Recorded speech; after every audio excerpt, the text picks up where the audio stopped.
My name is Matthew Walker. I am a professor of neuroscience and psychology at the University of California, Berkeley, and I am the author of the book, Why We Sleep. What are things that we can all do tonight and in the future to start getting better sleep? Well, beyond carving out a non-negotiable 8-hour sleep opportunity, there are probably at least 5 things that we can do.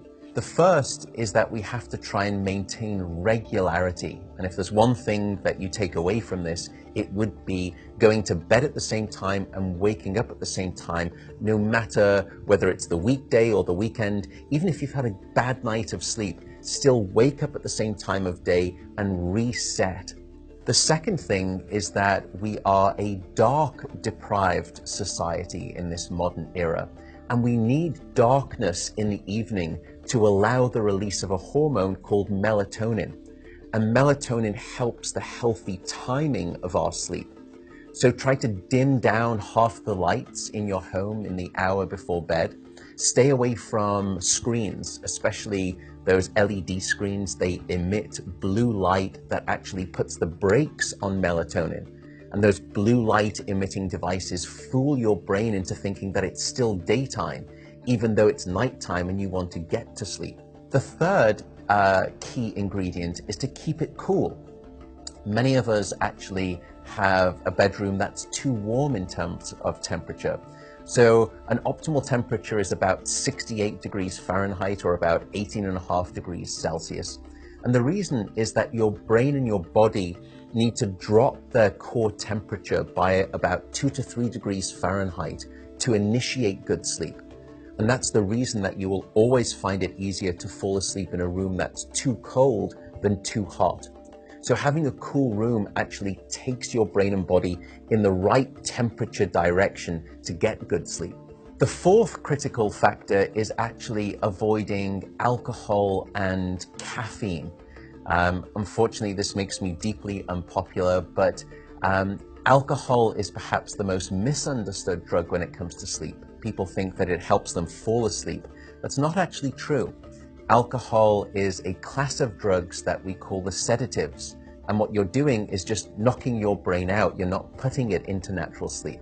We also know that alcohol will fragment your sleep, so you'll wake up many more times throughout the night. And alcohol is also a very potent chemical for blocking your dream sleep or your rapid eye movement sleep.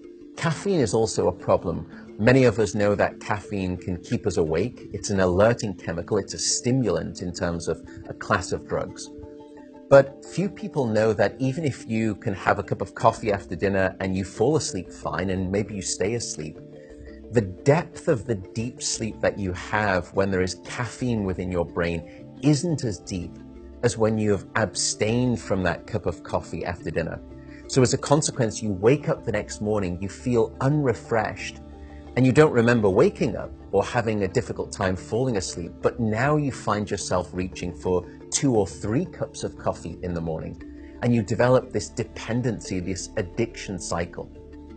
The fifth and final tip for better sleep is to not stay in bed awake. So if you haven't fallen asleep within 20 or so minutes, or you've woken up and you're finding it difficult to fall back asleep, don't stay in bed awake. The reason is that your brain very quickly starts to learn the association between your bed being about the place that you're awake rather than your bed being about sleep. So the advice is to get up, go to another room, and in dim light, just read a book. No screens, no email checking, no food. And only when you feel sleepy should you return to bed. And that way you can actually then relearn the association between your bedroom being about the place of sleep rather than being awake. I should also note that some people don't like the idea of getting up and going out to a different room if it's dark and they're warm in bed. An alternative is actually meditation. Meditation has been demonstrated in clinical trials to help people just relax the body, calm down the fight or flight branch of the nervous system that can happen when we wake up in the middle of the night and we have that Rolodex of anxiety thoughts. And by meditating, you can start to quiet the mind as well as the body, and that also helps you fall back asleep more easily.